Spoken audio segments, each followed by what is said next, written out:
Welcome to Beauty and the Gi, the podcast about Jiu Jitsu and life. I'm Jen Eads, the everlasting white belt, full of curiosity and questions about all the things Jiu Jitsu. And I'm AJ Klingerman, a Brazilian Jiu Jitsu brown belt, still obsessed with Jiu Jitsu. And we have a very special guest for this episode. Yay! Hi, I'm Darion. I am a blue belt and an occupational therapy assistant. Just recently turned to a tech nerd, so that's exciting stuff. And I'm here to talk about injury prevention and all those fun things.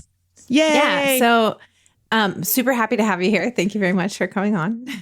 I guess start with how you got into jiu-jitsu. Sure. So I'm one of those people whose husbands drag them into training.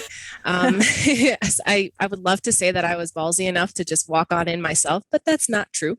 My husband had been training for close to 7 to 8 years. And we've been together for almost 10 years. And it took him 6 years to convince me to start training. He would constantly just be like, "Hey babe, can I try this on you? Can you just lay here like a dummy real quick so I can try this?" And, I'd be walking across the living room to go get the remote. And suddenly I'm floating in space and not knowing what the heck's happening. And then booped back to walking again. And then eventually I kind of asked him what in the heck is going on here? I want you to show me some things. So that's how I got started. Nice. So do you feel for me with James, he got me in, I dabbled a little here and there, blah, blah, blah. But now I'm super obsessed with it. And he's he still loves jujitsu, but not to the extent that I do. Yeah. Slowly but surely I'm "Hey, let's go train." He'll often say "I've created a monster." Why you're more into it than I am. Exactly. Now. But yeah, it's funny how that works out. What do you love most about it?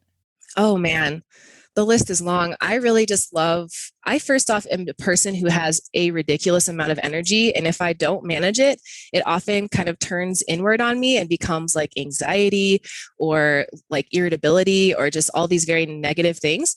But when I can manage my energy well, which jiu-jitsu does that for me, it's a very nice energy outlet. I just become this cool, calm, collected, freaking awesome person. And I really like it for that.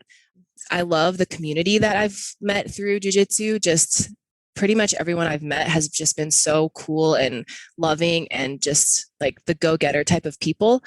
And that really inspires me on a daily basis to just keep trying to be better at things not even related to jiu-jitsu, but obviously jiu-jitsu as well. Yeah, the community to me is one of the best parts. Most of the people I'm close with do jiu-jitsu. Same. How did you hear about Roll Model Camp to begin with? So I train at a place called Warrior Fitness Center, and they have camps. And we had a girl come named Samantha Valkenhaus. You guys know her. She came and trained, and I remember grappling with her and was "Oh my gosh, this girl is insane." And I'm "What's your name?" Anytime that happens, I'm "Let's be buddies. I want to know you." Yeah. Right. Yeah. And so I had seen some posts from her on her social media about role models. And then I also went and visited a gym called Element 26, and a girl that was training there had just finished up camp. And I started following her on social media. So I was that's 2 people I know with this role models camp business. What's going on here? And so I did some hunting online, and that's how I found you guys. Nice. That's awesome. Yeah. And then you actually contacted me about doing a workshop, kind of, right? I think I posted that I was looking for something. Yeah. Kind of. Yeah. In that realm. You'd mentioned something anyone in physical therapy and, currently practicing and things like that. And I thought well, I'm not technically a physical therapist, but I do physical therapy with people. Yeah. So let's just put it out there. And then we connected on Messenger, and I was how exciting. Yeah, it was awesome. I loved how instantly you were just "Oh my God, this is amazing." Yeah. You just started having all this information, this is what I want to do. You instantly knew what your workshop was going to be about and everything. So yeah, my brain just started I actually had just finished building this separate online course system for my own training business. And I was thinking who the heck am I going to share this to? And then you reached out to me, and I was oh my gosh, that is incredible timing. I have all this stuff I need to share. Let's do this. I love that. It's kind of like one of those things where you just like give it to the world and it's like, there you go. Yeah. So thank you. So can you give us a little peek into what you're going to be talking about at camp? Yes, I'm glad you asked. I have it pulled up. I told you I got my references. So there are 6 things that we're going to address in the workshop. And they're they're not in any particular order necessarily, but they kind of are at the same time. So the first one is hydration. Hydration is super important, and we're going to get into why it's super important for us as jiu-jitsu practitioners, especially, and just athletes in general. The second one is energy balance and recovery. This is thankfully becoming a really important topic in the jiu-jitsu scene, which I think is relatively new because jiu-jitsu used to be like, grind or die, and you got to just keep going and freaking push yourself out of your comfort zone every freaking day. And for some people, that is the case, like do your thing. But I found balancing your energy and making sure you're doing recovery to be super important in injury prevention. There's a great quote that I love from Chris Hodder, which is my black belt's black belt. And it's like, it's not about who's here, it's about who's left. And that one was like, oh man, that's serious. Like I want to be on the mats when I'm 92. So super important. And then the third one is nourishment. I like to say nourishment just because sometimes nutrition can be triggering, or like diet is like, diet culture is not a cool thing anymore, I guess. So nourishment is a little bit more positive. And then number 4 is strength training. And we're going to talk about what exactly strength training is, what it isn't, because there's a lot of confusion with that. And sometimes I find people are like really trying to push themselves in the weight room and in jiu-jitsu. And I think that can be conflicting at times when it comes to trying to keep your body healthy and safe during your practice. Then the last 2 are training strategies. So this is basically like how to approach each session. Like maybe you feel like dog crap and you're going in and you're like, I'm showing up for my team today. And maybe that's not the day you're trying to be the hammer and kill everybody, right? So just how to adjust your mindset based on how your body's feeling, and so that you can be successful in your own practice and help your teammates at the same time. And then the last one is the path of healing, which is I hope it's supposed to be kind of funny, because everyone who's ever gone through an injury knows that like our brains are just like, be fixed now. Like, why aren't you fixed now? I want to be back. can we just skip this whole like healing part and just get back to it? So it's kind of like this funny little graph of how the healing process really looks, because it's not going to be linear no matter how much we wish it was. That's awesome. I'm so excited. I don't know anyone that needs that last one. Right? Yeah, we're all so patient with injuries. Exactly. For sure. I'm excited. I think it's going to be great. So you mentioned that you had done this product for your training company. Can you elaborate more on what that is? I would love to. Yes. Okay. So it's kind of like an informational business, I would say. It's called Women's Healthy Living Club. And it's basically like a holistic approach to living life, so that you address all these factors in your life to create harmony. A lot of times we can often overemphasize certain aspects of staying healthy and then neglect a few. So it's really about kind of finding that balance and rhythm that's going to work for you. And it has to do with pretty much all of these 6 factors. So that's why I was like, this is great, because injury prevention really comes down to your lifestyle, I think. And when you can get those things balanced, you'll have a much better time like avoiding injury. Although I will say jiu-jitsu is freaking hard. Like if you come out unscathed, like I'm questioning if you're actually training. Like, are you really, So it's kind of innate in some ways, but I think it can be managed for sure. Yeah, definitely. Like, I always say tapping, right? Tapping is how we can train full out and not really get injured. That doesn't mean we never get injured, but I dislocated my own shoulder doing yoga. So I can, you can get injured doing absolutely anything. Yep.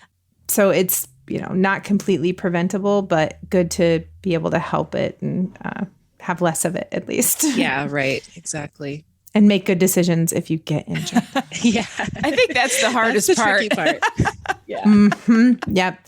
Yeah. And I've been notoriously terrible about doing it. And I'm trying really hard to change that more for my team than for myself. Like they see me and they're like, oh, she's injured and she's still out here, grinding. And like, okay, no guys, I'm going to sit out. I'm going to not compete right now. I'm going to do whatever. So I'm trying really hard to lead from the front there, but it is really hard. It is.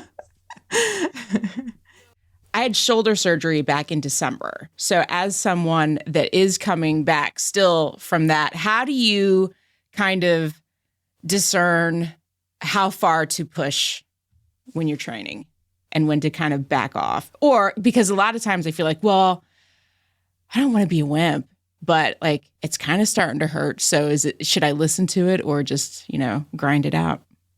So anytime has to do something with like an extreme fracture or a very deep tear or a repair, like you're kind of talking about, I don't play games with that, because at the end of the day, like you have to live your life. And if jujitsu is going to be kind of something that, prevents you from doing that and ruins your daily life, I don't think it's worth it. Personally, some people, if you're trying to be like ADCC world champion, they're like, screw your shoulder, you need to train. And that makes sense because it's a really high level thing. But at the end of the day, I think it really comes down to people kind of checking their expectation versus their effort and what they want to put in. So you really have to get clear about what jujitsu is for you, what your goals are in jujitsu, and then gauge your level of what you're willing to sacrifice for that. For me, like, especially when I was working in therapy directly, like I was lifting patients all day. I need my arms. I can't be walking around broken or I can't do my job. Right.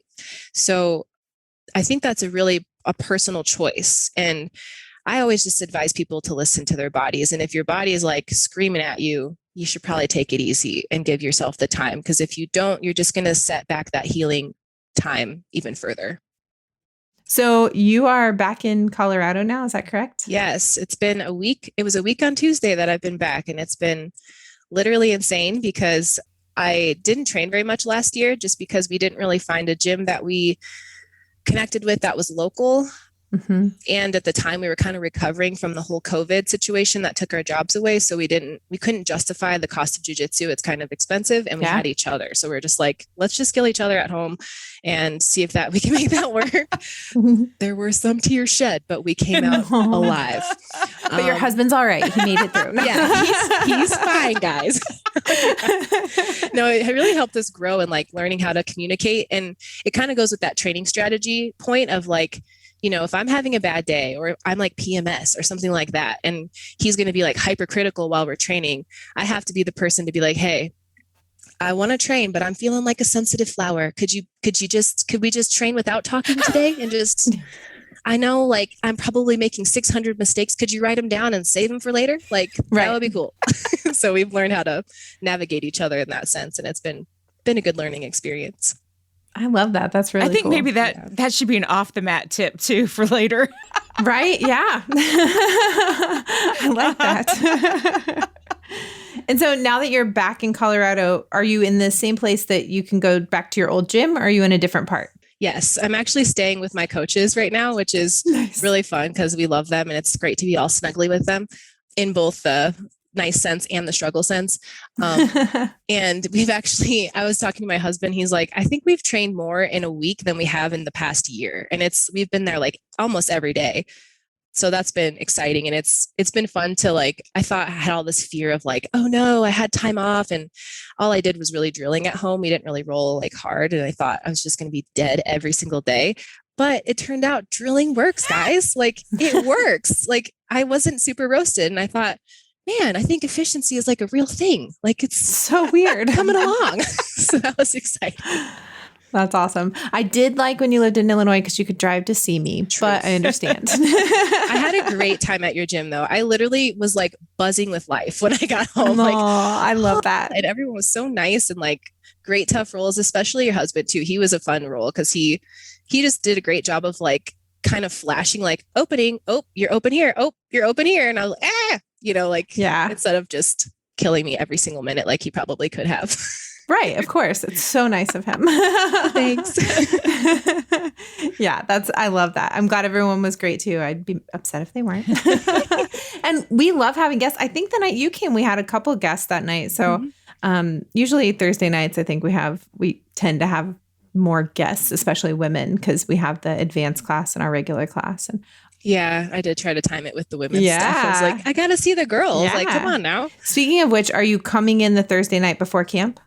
I don't know if I'll make it because I have to look at my flight details. I think I get in pretty late that night. You do. You get in pretty late. I remember the girls told me because they're picking you up. Yep. So yeah, they said they were going to come train and then go to the airport and get you. Aw, dang it. Well, they'll have to tell me how it went. I'll just have to really, just really take advantage of the time I'm there. Yeah, definitely. It's going to be an amazing weekend. I'm so excited. Me too. What are you looking most forward to for camp? Oh man, I'm looking forward to just meeting my roommates because they seem like freaking dolls. And I'm also looking forward to the 80s party because I feel like I was made for the 80s. And the fact that the one camp I chose, it's 80s themed, I was like, this is freaking synchronicity. Like oh man, I can't wait for you guys to see my outfit. Oh my God, I'm so excited. It's not bright, but there may be a thong involved and some shorts. All right. I just needed you to know that. Great. I'm so excited. Leg warmers. Okay, that's it. No more. No more. Can't have any more. Yeah. Rissa and I have started going around, like going to Goodwills and stuff and finding different things for our outfits. Nice. So it's going to be fun. I'm just going into my closet and pulling out something because I have that luxury. I was a lot smaller in the 80s, so I don't have those clothes. Love it. And I know Jen is doing the lip sync. Are you going to do the lip sync, Darion? I don't think so. I'm more of like I'm like a show watcher, I think. Okay. Yeah. All right. Okay. I used to be like a show stopper, but I've recently taken a back seat and I'm kind of liking it. So all right. Yeah. Interesting. Okay. I'm excited. It's going to be fun. I know some of the acts that are, going to perform. And so I think it's going to be a very entertaining night. So have you competed before? Yes. I love competing. My first competition was like 6 or 7 months after like starting formally training at a gym. And before that, I was like, my husband would show me kind of the solo drills and I was super into yoga before doing Jiu Jitsu. And so I literally would just roll around on the floor for hours, like incorporating those solo drills into like fancy, cool yoga flows. And then eventually we like signed up with his original gym in Chicago and they're super competition based. And I remember my professor, Mark Vivas, he was doing a belt promotion and gave this like super moving speech of like, if you really want to know, like if your Jiu Jitsu works, you have to go compete. And I was like, well, there it is. There you have it. Gotta go. Like, nice. So, I love Mark Vivas. Oh, he's one of my favorite people. Yeah. He's so great. He is the best. He is the best. It's awesome. Yeah. So how much, like, do you get nervous when you compete? Like, what do you like about competing? What do you dislike? We want to know all the details. I love competing to meet, because, jiu-jitsu is quite a spectrum, and that's beautiful. I don't have anything against that. There are, people who train for just self-defense, people who train for just weight loss and exercise, and people who have no interest in competing. And there are serious levels to this game. And I really enjoy meeting people who literally hand me ass, because I'm just like, I like being able to face someone else's fire. And people who sign up to compete are the fiery type of people. And that's how I meet people who are going to challenge me in the future. So, anytime I compete, I really do try to connect with someone, even if, especially if they like kick my butt. I really like to get their information and say, hey, when can we meet up and train? Oh, you're across the states. Well, if I'm ever there, I'm going to call you, because it is a small community. And, at the end of the day, jiu-jitsu is really about kind of willingly taking your lashings in a way. And I found like most of the people I've met through competing are those type of people that are going to give me that kind of challenge. And so I love it for that. And I also love just like the mental part of facing your fear. Like, I mean, when you show up to class, that fear is like still there, but it's much smaller. And it's like, well, I know these people, they're my fam. And the more integrated you get with the community, the less fear that rises when you go to class. But when I was first training, every time I pulled up to go to class, I would literally feel like I was going to throw up. Like every time. I'm like, okay, just right foot, left foot, baby, walk on in. And then it would like dissolve as I started warming up and rolling around. I'm like, oh yeah, this are my people. Like, it's fine. But competition, I like that feeling, and I enjoy trying to utilize the strategies I've learned through yoga and being a health coach to manage that feeling. And every time I can do that, every piece of life outside of competition and jiu-jitsu seems like walking like a walk through the park. It's just like, all right, well, my car broke down, but guess what? Nobody's trying to kill me, so that's pretty cool. Yeah, not too bad. Yeah, we're gonna make it. That's awesome. That's awesome. I love competing. I'm a big advocate for competing. And I have met some of my really good friends through competition. Like, I mean, that's originally how we met Mark Vives for sure. Like, Yep. you know, among so many others. But I really enjoy that, is building the community more and building jujitsu. You know, like that's how jujitsu as a whole gets better, is that, you know, somebody does something to you that you've never seen before, and you go back and figure out how to stop that. Like, what do you do against that? And so that's how jujitsu as a whole, you know, grows. Yeah. And especially as a woman, like, you know, we kind of are at a disadvantage in some senses in this sport, just because, you know, men are typically just stronger, bigger built. Like, there are things that we can't control about being female. And when you're constantly training with men all the time, it can be easy to be like, I'm just a piece of crap. Like, why am I even doing this sport? I am not getting any better. Like, you know, you can drill all day, but then go and roll, and it seems like nothing you drilled is clicking.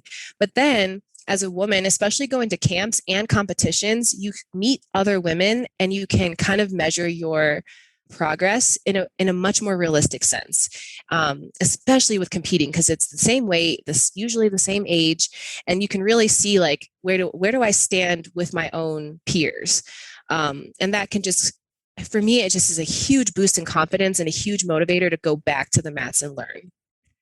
And did I hear that you have a podcast? I do. I haven't recently updated it. I have some like backlogged episodes, and it's legit just like most of it is just me in my car. Like, you can even hear the turn signal, like perfect. And I'm like, they almost hit me. Yeah. But I just kind of just talking about different topics of like how I view healthy living, and some of the topics that we'll talk about, injury prevention, I discuss on there, and just life updates. And what's it called? It's called Women's Healthy Living Club Podcast. Okay. We're going to have a link to that in the show notes. Oh, you guys are the best. Oh, yeah. All right. Darion, we always ask our guests for an on the mat and off the mat tip. Do you have either of those for us?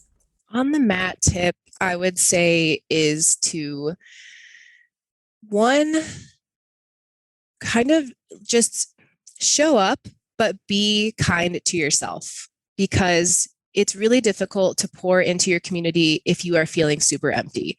And sometimes that looks like taking a day off, even though people hate to hear that. And sometimes it looks like showing up and just doing drills. You know, I just really think that it's important to make sure your cup is full, and for the purpose of quality over quantity. You know, if you're dead dog tired and you're trying to learn new techniques, it's probably not going to stick very well because your system is depleted. So that's the on the mat tip. Off the mat tip is just be nice. Just be nice to people. That's it. Even if you're feeling like crap, just try to be nice, because there are other people out there that are feeling like crap, and more crap just makes more crap. So let's just not do that. I like that. I like that a lot. Thank you very much.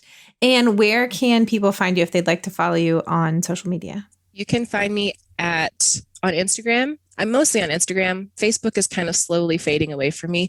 Just kind of keep up with family on there, but it's at Misty BJJ. Can you spell that for us or for the audience? Yeah, MISSDEEBJJ. Yeah, just so they didn't think it was Misty. So I just wanted to. Yeah. Good thinking. Good thinking. I knew what it was, but you know, they may need some help. Jen, where can we find you? I too am hanging out on Instagram at Brassy Broad Jen, and you can find us hanging out together sometimes on Instagram at Beauty in the Gi Podcast. Yes, and I am AJ Klingerman everywhere you go. And of course, we have the Roll Model Grappling Instagram as well. Okay. And we have a Facebook group, the Beauty and the Gi Gang, because we still go over onto Facebook sometimes, but on occasion. Yeah, do it. I'm an Instagram girl for sure. The best part about having the group and stuff on Facebook is when people like in the Women's Grappling Network or Women in Jiu Jitsu or something like that ask for a podcast, and I'm like tagging us. I'm like, here's how you find us. So that's helpful. Yeah. Thank you guys for having me on. Yeah. Thank you very much for joining us. And I cannot wait to see you at camp. Same. I'm so excited. Yeah. All right. We will see you on the mat.